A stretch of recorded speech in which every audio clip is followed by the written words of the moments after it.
Bonjour à tous, vous êtes bien sur la chaîne Les Petites Croix de Véro. Aujourd'hui, nous allons papoter un petit peu en travaillant sur la toile du défi des Lapinous. Et je vous montre ma toile, ou je vous la rappelle, puisque je vous l'avais déjà montrée. Donc, il s'agit de celle-ci. Voilà. Et donc, c'est une très jolie toile avec une belle définition. Tout y est très très clair. Elle est vraiment très très jolie et très agréable à faire.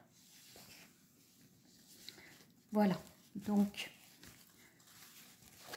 je travaille un petit peu sur cette partie. Donc c'est le petit lapin. Et puis là, je fais le haut du corps. J'ai préparé quelques aiguillés d'avance.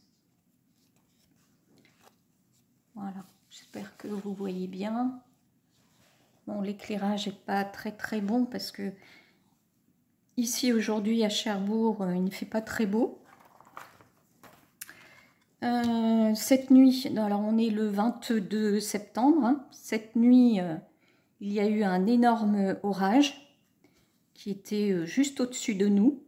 À 5 h du matin, j'avais les boules quies, parce que je dors avec des boules quies, hein, j'ai du mal, autrement le moindre bruit me réveille. J'avais les boules quies, et bien à 5 h du matin, j'ai entendu un énorme boom, et en fait, c'était l'orage qui éclatait au-dessus de nous.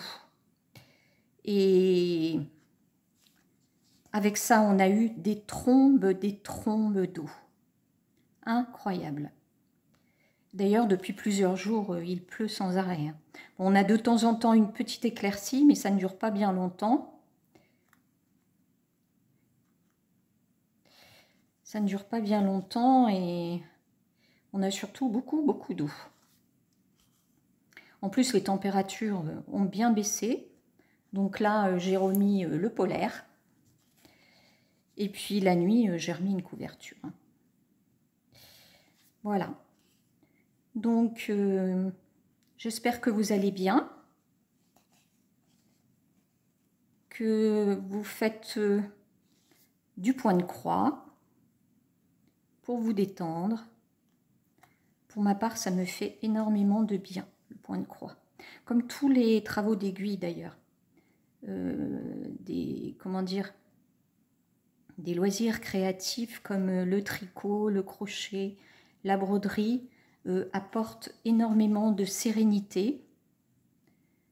Moi, je sais que la plupart du temps, en ce moment notamment, je fais mon point de croix soit en écoutant vos vidéos,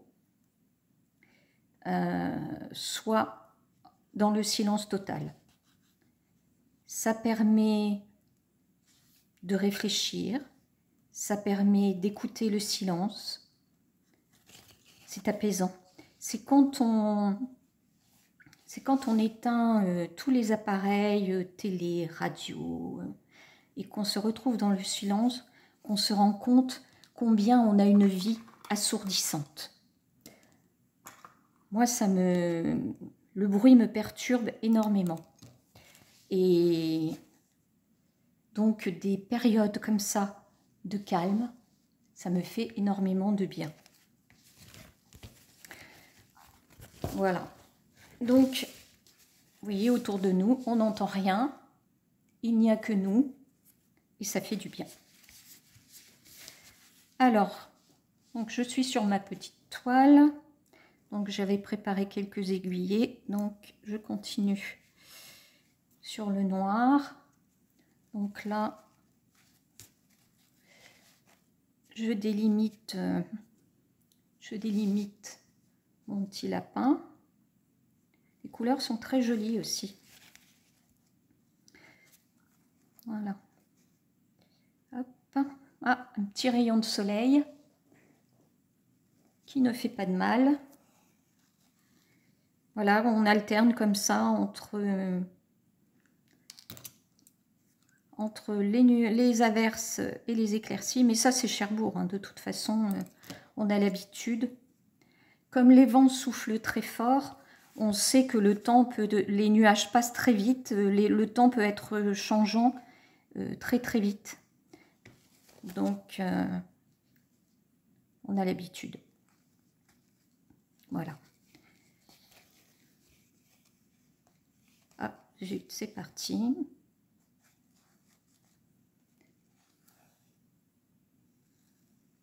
Voilà.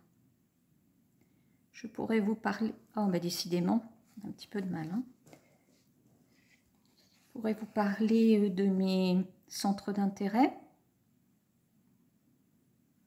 Alors, donc, comme je vous l'ai dit l'autre jour, j'apprécie énormément la lecture, mais également, je m'intéresse beaucoup donc à tout ce qui est, bien sûr, les arts du fil, hein, ça c'est... Voilà. Mais aussi, un sujet tout à fait différent, c'est l'impact de l'alimentation sur la santé. Ça, je fais beaucoup de recherches, je lis beaucoup d'ouvrages, je regarde beaucoup de vidéos sur Internet. Bon, on trouve le pire comme le meilleur hein, sur le sujet, mais on peut trouver des choses très intéressantes. En fait, j'ai commencé à m'intéresser à ce sujet il y a de cela... attendez, ça fait maintenant une bonne dizaine d'années. Au moment de la ménopause, j'avais 50 ans quand j'étais ménopausée. J'ai très mal vécu cette période-là, et notamment je me suis retrouvée avec de la périarthrite qui s'est développée à ce moment-là. Et je suis allée voir mon médecin qui m'a dit, écoutez, je ne peux rien pour vous. La périarthrite, on ne peut pas revenir en arrière, on ne peut pas la guérir, il faut vivre avec. Mais c'est que cette périarthrite m'empêchait de vivre. La nuit, je n'arrivais plus à dormir. En fait, elle me touchait, la périarthrite me touchait surtout dans les épaules. Les épaules, les mains, les pouces, les poignets. Donc, moi qui faisais beaucoup de... À l'époque, je faisais beaucoup de patchwork. Je n'arrivais même plus à coudre.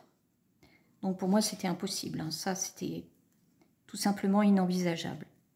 Donc, il me dit, je ne peux rien pour vous. Je ne peux vous donner que des anti-inflammatoires, mais vous ne pourrez pas les prendre tout le temps.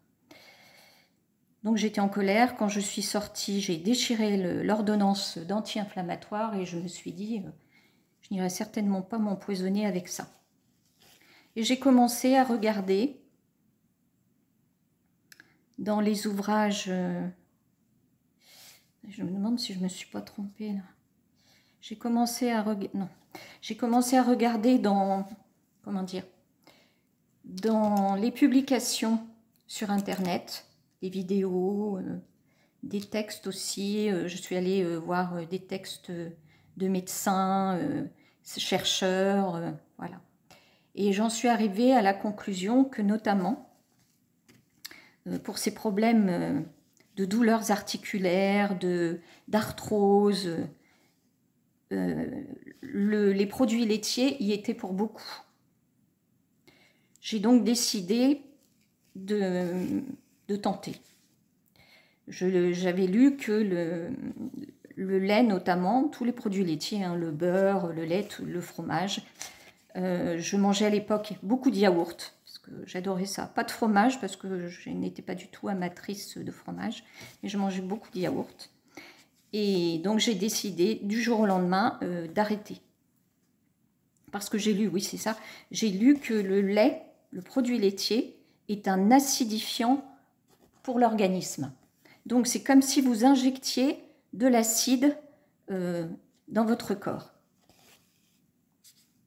Eh bien écoutez, j'ai donc arrêté ces produits laitiers. Au bout d'un mois, je n'avais plus aucune douleur.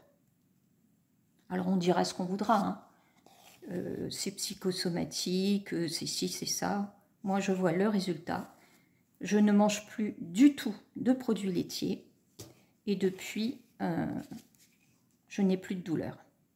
J'avais des douleurs dans les cervicales, dans les épaules. Je ne pouvais même plus tourner la tête à droite ou à gauche. Je ne pouvais plus la baisser non plus. Enfin, c'était devenu intolérable, quoi. Et en faisant ça, mais écoutez, depuis, ça fait 10 ans, je n'ai plus une seule douleur de rhumatisme ou autre. Voilà, donc de ce fait, voyant ça, je me suis dit, on peut chercher plus loin et voir si notre alimentation ne serait pas la cause de nos maux, en fait. Parce que j'étais comme tout le monde, hein. Je mangeais de la viande, je mangeais des produits laitiers, du pain, des pâtes, enfin, voilà, ce genre de choses.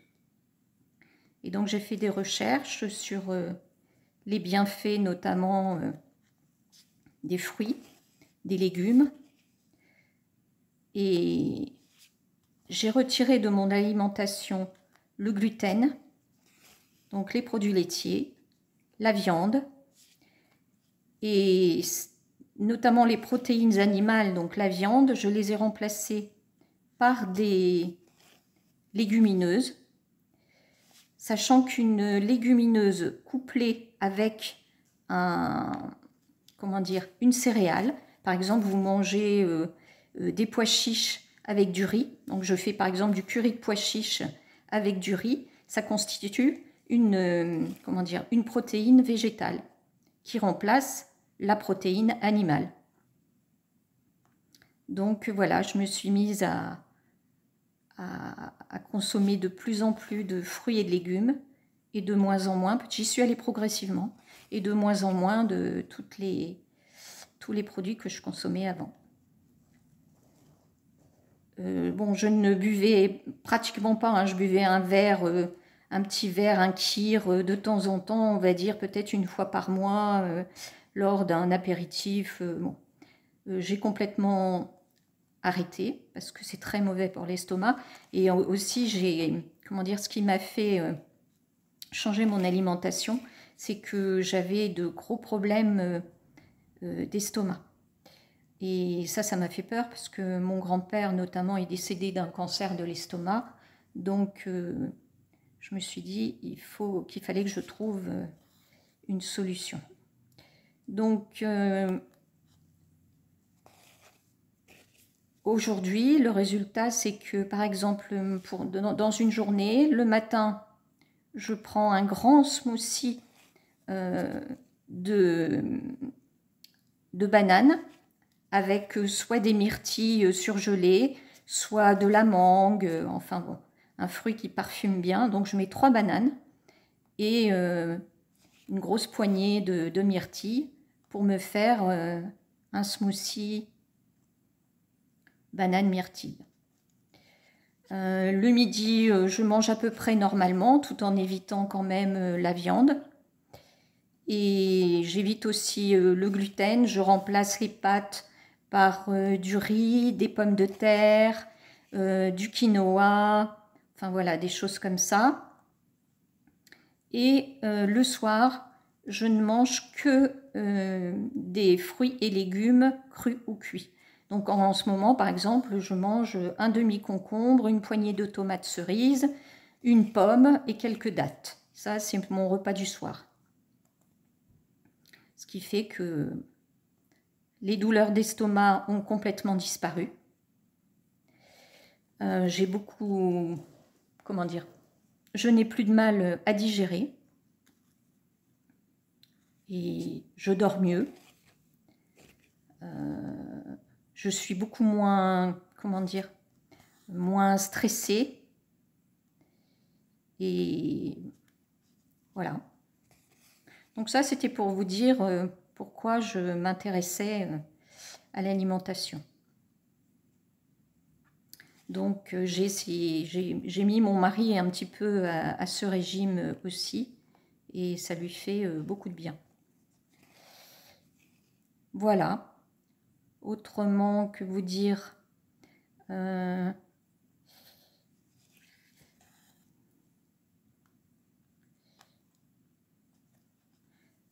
ce moment, dans l'actualité, on parle beaucoup du roi Charles qui vient dans notre pays. Voilà. Mais aujourd'hui, ce qui m'a le plus interpellée, c'est la blessure d'Antoine Dupont, le rugbyman, la fracture qu'il a eue au visage lors du match contre la Namibie hier soir. Et bon, je m'intéresse au rugby parce que mon mari m'y a initié. Il a fait du rugby pendant près de 10 ans. Et donc, c'est quelque chose qui m'intéresse beaucoup. Et je me dis, mince, c'est quand même un gros problème parce que du coup, il ne va pas pouvoir poursuivre certainement la Coupe du Monde. Et ça compromet un petit peu nos chances d'arriver en finale et éventuellement de gagner. Donc, bon, on verra bien. Voilà.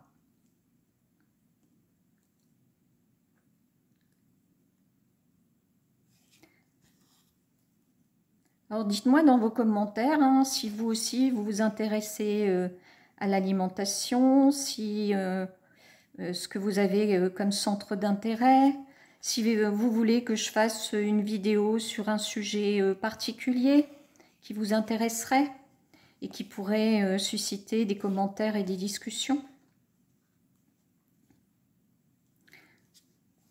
Voilà. Alors j'espère que vous voyez ce que je fais malgré la luminosité. Bon, en plus, je brode du noir, donc c'est pas très évident à voir.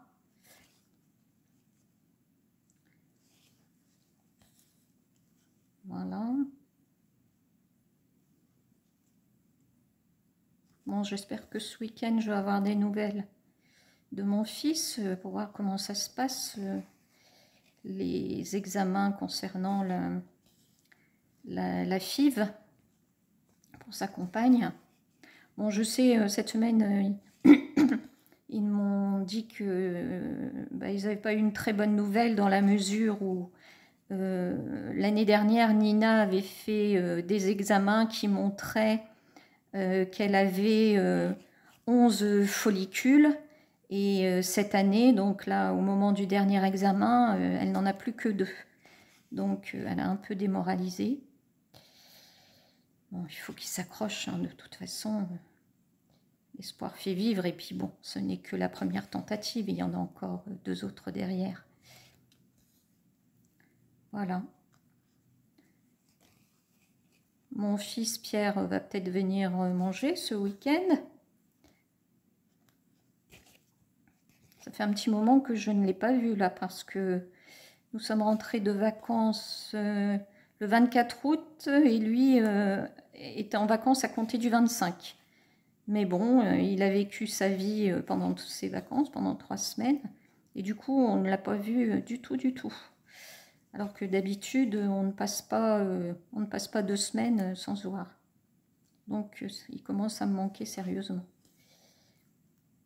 Bon, Alexis qui est à Rennes me manque beaucoup aussi. Hein. La distance, c'est pas évident, même si on n'est qu'à 2h30.